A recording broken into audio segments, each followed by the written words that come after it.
ಎರಡನೇ ಅಧ್ಯಾಯ. ಕೃತಿಯ ಧ್ಯೇಯ, ಕಾರ್ಯಕ್ಕೆ ತಕ್ಕ ಧೈರ್ಯ, ಹೇಮಾಡಪಂಥ ಎಂಬ ಬಿರುದು ಬಂದ ಬಗೆ, ಗುರುವಿನ ಅವಶ್ಯಕತೆ. ಮೂಲ ಮರಾಠಿ ಕೃತಿಯಲ್ಲಿ ಇಂದಿನ ಅಧ್ಯಾಯದಲ್ಲಿ ಲೇಖಕರು ಈ ಕಾರ್ಯವನ್ನು ಕೈಗೊಂಡು ಬಗೆ ಮತ್ತು ಯಾರು ಈ ಕೃತಿಯನ್ನು ಓದಲು ಅರ್ಹರು ಎಂಬುದನ್ನು ತಿಳಿಸುವುದಾಗಿ ಹೇಳಿ, ಈಗ ಈ ಅಧ್ಯಾಯದಲ್ಲಿ ಅದನ್ನು ನಿರೂಪಿಸಿರುತ್ತಾರೆ. ಈ ಕೃತಿಯ ಧ್ಯೇಯ. ಈ ಹಿಂದಿನ ಅಧ್ಯಾಯದಲ್ಲಿಯೇ ನಾನು ಶ್ರೀ ಸಾಯಿಬಾಬಾ ಕಾಲಾರ ಅಂಟು ಜಾಡ್ಯವು ಹರಡುವುದನ್ನು ತಡೆಗಟ್ಟಿದ ಅದ್ಭುತ ಪವಾಡವನ್ನು ವಿವರಿಸಿದ್ದೇನೆ. ಇದಾದ ನಂತರ ಅನೇಕ ಅದ್ಭುತ ಪವಾಡಗಳನ್ನು ಕೇಳಿದೆ. ಅದರಿಂದ ಉಂಟಾದ ಸಂತೋಷದಿಂದ ಈ ಕೃತಿ ಹೊರಹೊಮ್ಮಿದೆ. ಈ ಅದ್ಭುತ ಪವಾಡಗಳ ವಿವರಣೆಯು ಭಕ್ತ ಕೋಟೆಗೆ ಹಿಡಿಸುತ್ತದೆ ಮತ್ತು ಅವುಗಳ ಶ್ರವಣದಿಂದ ಭಕ್ತರ ಪಾಪಗಳು ನಾಶವಾಗುತ್ತವೆ ಎಂದು ತಿಳಿದು ಅವರ ಉದಾತ್ತವಾದ ಜೀವನ ಚರಿತ್ರೆ ಮತ್ತು ಉಪದೇಶಗಳನ್ನು ಬರೆಯಲು ತೊಡಗಿದೆ. ಈ ಯೋಗಿಯ ಜೀವನ ಚರಿತ್ರೆಯು ತರ್ಕವೂ ಅಲ್ಲ, ತರ್ಕಶಾಸ್ತ್ರವೂ ಅಲ್ಲ. ಇದು ನಮಗೆ ನೈಜವಾದ ಆಧ್ಯಾತ್ಮಿಕ ರಾಜಮಾರ್ಗ. ಅಸಮರ್ಥತೆ. ಹೇಮಾಡಪಂತರು ಈ ಕಾರ್ಯವನ್ನು ಕೈಕೊಳ್ಳಲು ತಮಗೆ ಯೋಗ್ಯತೆ ಸಾಲದೆಂದು ಭಾವಿಸಿದ್ದರು. ನನಗೆ ಯಾವ ಆತ್ಮಸ್ನೇಹಿತನ ಜೀವನ ಚರಿತ್ರೆಯೂ ಗೊತ್ತಿರುವುದಿಲ್ಲ. ನನ್ನ ಜೀವನ ಚರಿತ್ರೆಯೇ ನನಗೆ ತಿಳಿಯದು. ಹೀಗಿರುವಾಗ ಓರ್ವ ಮಹಾಯೋಗಿಯ ಜೀವನ ಚರಿತ್ರೆ ಬರೆಯಲು ಸಾಧ್ಯವೇ? ಅವರ ಅವತಾರವನ್ನು ವಿವರಿಸಲು ಶಕ್ಯನೇ? ಮಹಾಯೋಗಿಗಳ ಜೀವನ ಚರಿತ್ರೆ ಬರೆಯಬೇಕಾದರೆ ಅವರೂ ಸಹ ಮಹಾಯೋಗಿಗಳ ಹಾಗೆಯೇ ಇರಬೇಕು. ಇಲ್ಲದಿದ್ದರೆ ಅವರ ಅನುಭವಗಳನ್ನು ಹೊರಗೆಡೆಯಲು ಹೇಗೆ ಸಾಧ್ಯವಾದೀತು? ಇದೊಂದು ಕ್ಲಿಷ್ಟ ಸಮಸ್ಯೆ. ಮಹಾಸಾಗರದ ಆಳವನ್ನು ಪತ್ತೆ ಹಚ್ಚಬಹುದು, ಗಗನಕ್ಕೆ ವಸ್ತ್ರವನ್ನು ಹೊದಿಸಬಹುದು. ಆದರೆ ಈ ಕೆಲಸ ಗುರುತವಾದದ್ದು ನಂತರ ನನಗೇಗೆ ಹಿಡಿಯದೇನು ಎಂದು ಹೇಳಿ ಸಾಯಿಯವರ ಆಶೀರ್ವಾದವನ್ನು ಬೇಡಿದೆ ಎಂಬುದಾಗಿ ಕವಿ ಹೇಮಾಡಪಂತ ಹೇಳಿರುತ್ತಾರೆ. ಅತ್ಯಂತ ಹೆಸರುವಾಸಿಯಾದ ಮಹಾರಾಷ್ಟ್ರದ ಕವಿಯೋಗಿಗಳಾದ ಶ್ರೀ ಜ್ಞಾನೇಶ್ವರ ಮಹಾರಾಜರು ಈ ರೀತಿ ಹೇಳಿದ್ದಾರೆ. ಮಹಾಯೋಗಿಗಳು ಭಕ್ತರಿಂದ ತಮ್ಮದೇ ಆದ ವಿಚಿತ್ರ ರೀತಿಯಿಂದ ತಮ್ಮ ಕೆಲಸವನ್ನು ನೆರವೇರಿಸಿಕೊಳ್ಳುತ್ತಾರೆ. ಸಂತರ ಧ್ಯೇಯವನ್ನು ಸಾಧಿಸಲು ಭಕ್ತರು ಬಾಹ್ಯ ಪ್ರತಿಕಾರ ಅಷ್ಟೇ. ಸುಮಾರು 1700 ಶತಕರಲ್ಲಿ ಕವಿ ಮಹಿಪತಿಯವರು ಮಹಾಯೋಗಿಗಳ ಅದ್ಭುತ ಜೀವನ ಚರಿತ್ರೆಯನ್ನು ಬರೆಯಲು ಉತ್ಸಾಹಕಾರಾದರು. ಮಹಾಯೋಗಿಗಳು ಅವರನ್ನು ಪ್ರೇರೇಪಿಸಿ ಆ ಕಾರ್ಯವನ್ನು ಕೈಗೂಡಿಸಿಕೊಂಡರು. ಇದೇ ರೀತಿ 1800ರಲ್ಲಿ ದಾಸಗಣರವರ ಸೇವೆಯೂ ಸ್ವೀಕರಿಸಲ್ಪಟ್ಟಿತು. ಕವಿ ಮಹಿಪತಿಯವರು 4 ಕೃತಿಗಳನ್ನು ಹೊರಗೆಡಹಿದರು. 1 ಭಕ್ತ ವಿಜಯ, 2 ಸಂತ ವಿಜಯ, 3 ಭಕ್ತ ಲೀಲಾಮೃತ, 4 ಸಂತ ಲೀಲಾಮೃತ. ಶ್ರೀ ದಾಸಗಣು ಅವರು ಭಕ್ತ ಲೀಲಾಮೃತ ಮತ್ತು ಸಂತ ಲೀಲಾಮೃತ ಎಂಬ ಮಹೋನ್ನತ ಕೃತಿಗಳನ್ನು ಜನ ಸಮೂಹಕ್ಕೆ ದಯಪಾಲಿಸಿದರು. ಇವುಗಳಲ್ಲಿ ಅನೇಕ ನವ್ಯ ಮಹಾಯೋಗಿಗಳ ಜೀವನ ಚರಿತ್ರೆಯು ಉಲ್ಲೇಖಿಸಲ್ಪಟ್ಟಿದೆ. ಭಕ್ತ ಲೀಲಾಮೃತ 31 ಮತ್ತು 32ನೇ ಮತ್ತು 33ನೇ ಅಧ್ಯಾಯಗಳಲ್ಲಿಯೂ ಮತ್ತು ಸಂತ ಲೀಲಾಮೃತದ 57ನೇ ಅಧ್ಯಾಯದಲ್ಲಿಯೂ ಶ್ರೀ ಸಾಯಿಬಾಬಾ ಅವರ ಜೀವನ ಚರಿತ್ರೆಯನ್ನು ಕಾಣಬಹುದು. ಇವು ಸಾಯಿಲೀಲಾ ಮಾಸಿಕದ 11, 12 ಮತ್ತು 17ನೇ ಸಂಚಿಕೆಗಳಲ್ಲಿ ಪ್ರಕಟವಾಗಿವೆ. ಇದೇ ರೀತಿ ಶ್ರೀ ಸಾಯಿಬಾಬಾ ಅವರ ಅದ್ಭುತ ಲೀಲೆಗಳನ್ನು ಶ್ರೀಮತಿ ಸಾವಿತ್ರಿಬಾಯಿ ರಘುನಾಥ ತೆಂಡೂಲಕರ ಅವರು ಚಿಕ್ಕದಾದ ಅಚ್ಚುಕಟ್ಟಾದ ಶ್ರೀ ಸಾಯಿನಾಥ ಭಜನಾಮಾಲಾ ಎಂಬ ಪುಸ್ತಕದಲ್ಲಿ ಬಹಳ ಚೆನ್ನಾಗಿ ವಿವರಿಸಿದ್ದಾರೆ. ದಕ್ಷಿಣ ಭಿಕ್ಷಾ ಸಂಸ್ಥೆ ಶಿರಡಿಯ ಪ್ರಕಟಣೆಯಾದ ಶ್ರೀ ಸಾಯಿ ಪ್ರಭಾ ಎಂಬ ಪುಸ್ತಕದಲ್ಲಿ ಸಾಯಿ ಭಕ್ತರಾದ ಅಮಿದಾಸ ಭವಾನಿ ಮೆಹತಾ ಅವರು ಸಾಯಿಬಾಬಾ ಅವರ ಕೆಲವು ಕಥೆಗಳನ್ನು ಗುಜರಾತಿನಲ್ಲಿ ಬರೆದಿರುತ್ತಾರೆ. ಇಷ್ಟೊಂದು ಕೃತಿಗಳಿದ್ದಾಗ ಈ ಸಚ್ಚರಿತೆಯ ಅವಶ್ಯಕತೆ ಏನು ಎಂಬ ಪ್ರಶ್ನೆ ಬರುವುದು ಸಹಜ. ಇದಕ್ಕೆ ಉತ್ತರ ಬಹು ಸುಲಭ. ಶ್ರೀ ಸಾಯಿಬಾಬಾ ಅವರ ಜೀವನವು ಮಹಾಸಾಗರದಷ್ಟು ವಿಶಾಲವೂ ಮತ್ತು ಆಳವೂ ಆಗಿದೆ. ಯಾರು ಬೇಕಾದರೂ ಈ ಮಹಾಸಾಗರದಲ್ಲಿ ಮುಳುಗಿ ಜ್ಞಾನ ಮತ್ತು ಭಕ್ತಿ ಎಂಬ ಅನಗ್ಯ ರತ್ನಗಳನ್ನು ತೆಗೆದು ಭಕ್ತ ಕೋಟೆಗೆ ಹಂಚಬಹುದು. ಇವರ ಕಥೆಗಳು, ಉಪದೇಶಗಳು ಮತ್ತು ನೀತಿ ಪಾಠಗಳು ಬಹಳ ಅದ್ಭುತವಾಗಿವೆ. ಯಾರು ದುಃಖದಿಂದ ನೊಂದಿರುತ್ತಾರೆಯೋ, ಪ್ರಾಪಂಚಿಕ ಜೀವನದಲ್ಲಿ ಜಿಗುಪ್ಸೆ ಹೊಂದಿರುತ್ತಾರೆಯೋ ಅಂಥವರಿಗೆ ಇವು ಶಾಂತಿ ಮತ್ತು ಸಂತೋಷವನ್ನು ನೀಡುತ್ತವೆ. ಪ್ರಾಪಂಚಿಕ ಮತ್ತು ಪರಮಾರ್ಥಿಕ ವಿಷಯಗಳಲ್ಲಿ ಅವರಿಗೆ ಜ್ಞಾನವನ್ನು, ಅರಿವನ್ನು ಉಂಟು ಮಾಡುತ್ತವೆ. ವೇದಗಳಂತೆ ಅಭಿರುಚಿ ಹಾಗೂ ಬೋಧಪ್ರದವಾದ ಶ್ರೀ ಸಾಯಿಬಾಬಾ ಅವರ ಉಪದೇಶಗಳನ್ನು ಯಾರು ಶ್ರದ್ಧೆಯಿಂದ ಕೇಳುತ್ತಾರೆಯೋ ಅವರ ಅಭಿಷ್ಟಗಳು ಸಿದ್ಧಿಸುವವು. ಈ ಕಥೆಗಳನ್ನು ಸಂಗ್ರಹಿಸಿ ಇಡುವುದೇ ನನ್ನ ಮುಖ್ಯೋಪಾಸನೆ. ಶ್ರೀ ಸಾಯಿಬಾಬಾ ಅವರ ದರ್ಶನವನ್ನು ಯಾರಿಗೆ ಪಡೆಯಲು ಆಗಲಿಲ್ಲವೋ ಅಂಥವರಿಗೆ ಈ ಕೃತಿ ಸಂತೋಷವನ್ನು ದೊರಕಿಸುತ್ತದೆ. ಆದ್ದರಿಂದ ಈ ಕಾರ್ಯದಲ್ಲಿ ನಾನು ಅನುವಾದೆ. ನಾನು ನನ್ನದು ಎಂಬ ಅಹಂಕಾರವನ್ನು ಅವರ ದಿವ್ಯ ಚರಣಾರವಿಂದಗಳಲ್ಲಿ ಅರ್ಪಿಸಿರುತ್ತೇನೆ. ಆದ್ದರಿಂದ ದಾರಿ ಈಗ ಸುಗಮವಾಗಿದೆ ಎಂದು ಭಾವಿಸಿದ್ದೇನೆ. ಅವರು ನನಗೆ ಇಹ ಪರಗಳೆರಡರಲ್ಲಿಯೂ ಸಂತೋಷವನ್ನು ದೊರಕಿಸಿಕೊಡುತ್ತಾರೆ ಎಂದೇ ನನ್ನ ಅಚಲ ನಂಬಿಕೆ.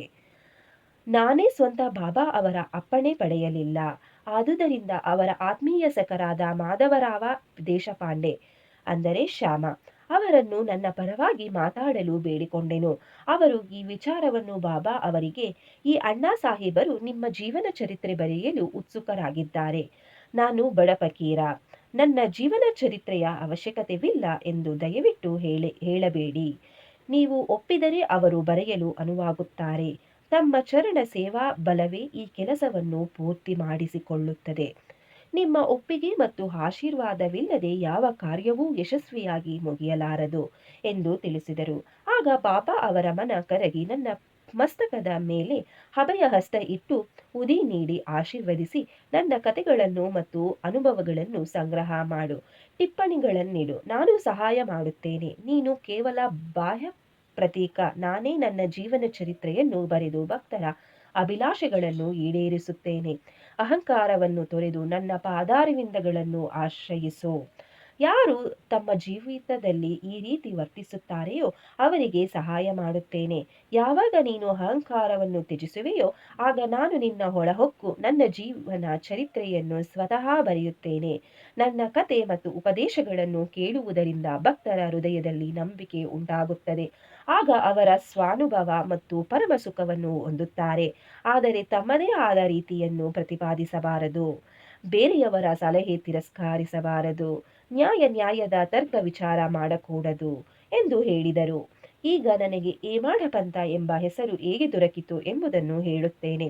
ನಾನು ಕಾಕಾ ಸಾಹೇಬ ದೀಕ್ಷಿತ ಮತ್ತು ನಾನಾ ಸಾಹೇಬ ಚಂದೋರ್ಕರ ಬಹಳ ಆತ್ಮೀಯ ಸ್ನೇಹಿತರು. ಇವರು ನನ್ನನ್ನು ಶಿರಡಿಗೆ ಹೋಗಿ ಬಾಬಾ ಅವರ ದರ್ಶನ ಪಡೆದು ಬರುವಂತೆ ಒತ್ತಾಯಪಡಿಸಿದರು.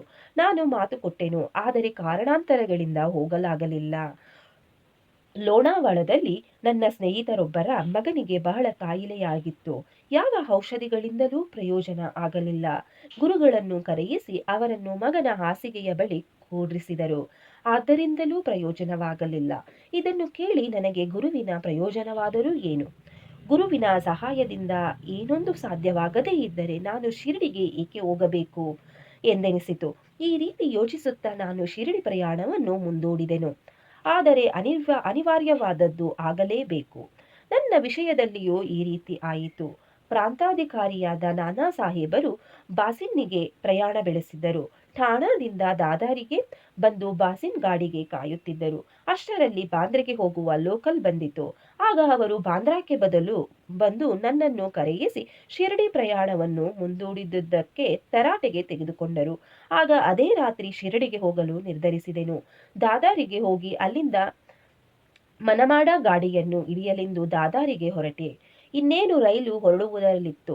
ಆಗ ಓರ್ವ ಮಹಮ್ಮದೀಯನು ನಮ್ಮ ಗಾಡಿಗೆ ಬಂದು ನನ್ನ ಸಾಮಾನು ಮುಂತಾದವುಗಳನ್ನು ನೋಡಿ, ಎಲ್ಲಿಗೆ ಪ್ರಯಾಣ ಎಂದು ಕೇಳಿದನು.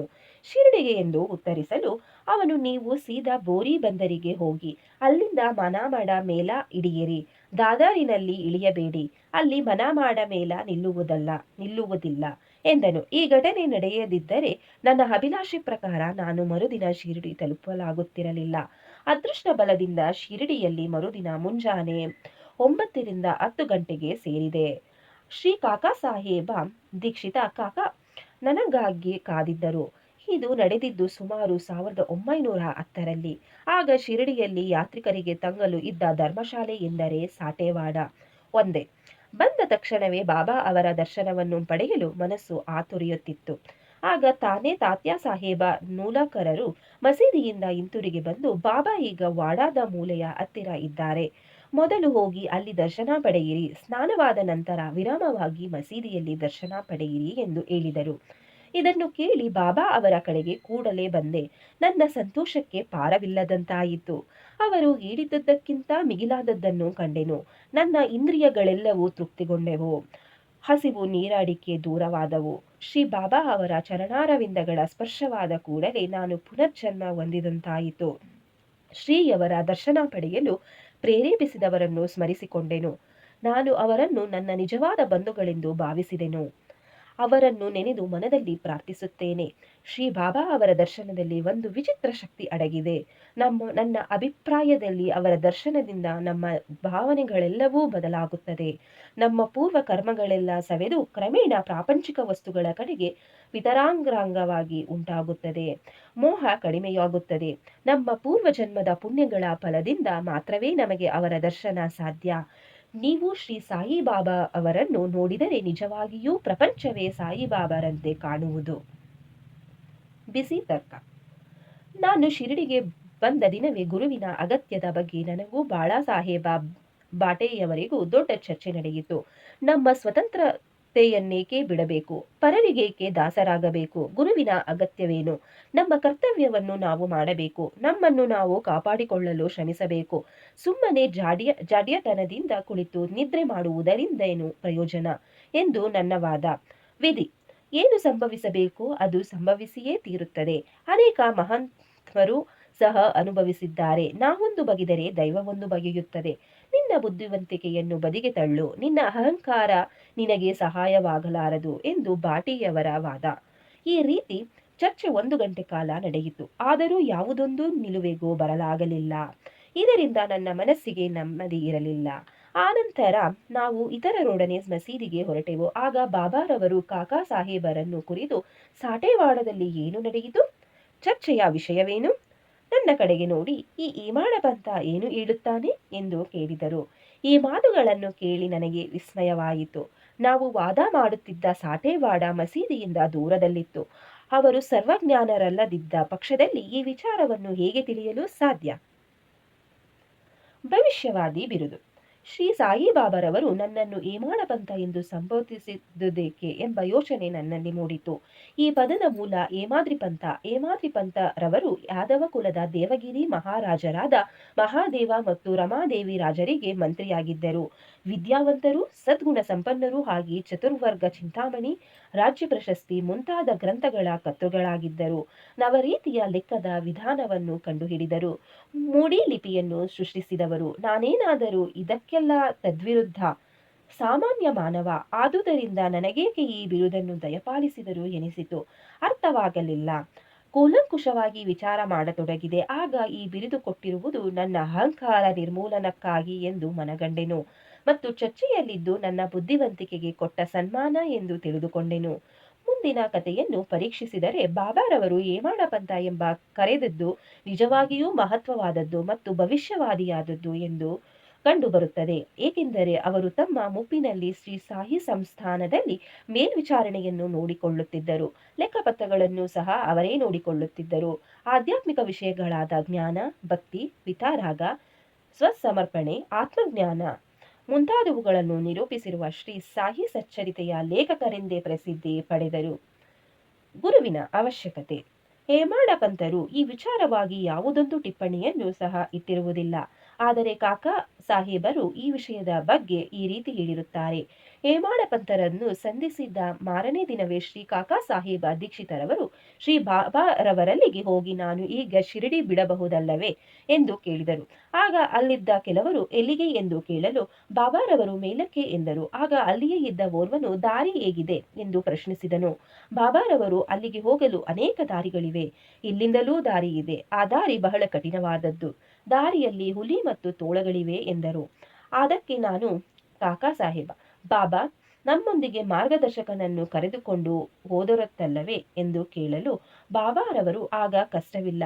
ಮಾರ್ಗದರ್ಶಕನು ಸುರಕ್ಷಿತವಾಗಿ ಉದ್ದೇಶಿಸಿದ ಸ್ಥಳಕ್ಕೆ ಕೊಂಡೊಯ್ಯುವನು. ಮಾರ್ಗದರ್ಶಕನಿಲ್ಲದಿದ್ದ ಪಕ್ಷದಲ್ಲಿ ದಾರಿಯಲ್ಲಿ ತೊಂದರೆಗೀಡಾಗುವ ಸಂಭವ ಇದೆ ಎಂದು ಉತ್ತರಿಸಿದರು. ಈ ಉತ್ತರ ಅಲ್ಲಿಯೇ ಇದ್ದ ದಾಬೋಲಕರವರ ಗುರುವಿನ ಅಗತ್ಯವಿದೆಯೇ ಎಂಬ ಪ್ರಶ್ನೆಗೆ ಉತ್ತರವಾಗಿದ್ದು, ಅವರು ಯೋಚಿಸತೊಡಗಿದರು. ನೈಜವಾದ ಪರಮಾರ್ಥಿಕ ಜ್ಞಾನ ಸಂಪಾದನೆಗೆ ಗುರುವಿನ ಅವಶ್ಯಕತೆ ಇದೆ ಎಂದು ತಿಳಿದುಕೊಂಡರು. ಉದಾಹರಣೆ, ಅವತಾರ ರೂಪಿಗಳಾದ ಶ್ರೀಕೃಷ್ಣ, ಶ್ರೀರಾಮ ಇವರು ತಮ್ಮ ಸ್ವಾನುಭವಕ್ಕೋಸ್ಕರ ತಮ್ಮ ಗುರುಗಳಾದ ಸಂದೀಪಾನಿ ಮತ್ತು ವಸಿಷ್ಠರಿಗೆ ಶರಣಾಗತರಾಗಲಿಲ್ಲವೇ? ಶ್ರೀ ಸಾಯಿ ಪ್ರಣಾಮ.